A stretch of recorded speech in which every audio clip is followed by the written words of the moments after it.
अस्सलाम वालेकुम viewers, welcome back to my YouTube channel Daily Tips with Asma. आज की इस वीडियो में हम आपको बताएंगे अज़जल नाम का मतलब क्या है और इसके बारे में दिलचस्प मालूमात। अज़जल नाम का शुमार लड़कों के नामों में होता है। अज़जल एक इस्लामी नाम है। अज़जल नाम की इब्तदाई तारीख अरबी ज़ुबान से निकलती है। अज़जल नाम के अफराद के लिए खुशकिस्मत नंबर 4 माना जाता है। माहिरीन के मुताबिक अज़जल नाम के लड़के बहुत मासूम होते हैं। अज़जल नाम का मतलब है अच्छे काम करने वाला। अज़जल नाम के लड़कों के लिए खुशकिस्मत दिनों में जुमेरात और मंगल का दिन शामिल है।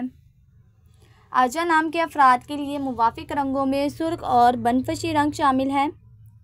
अज़जल नाम के अफराद के लिए मुवाफिक पत्थरों में रूबी पत्थर शामिल है।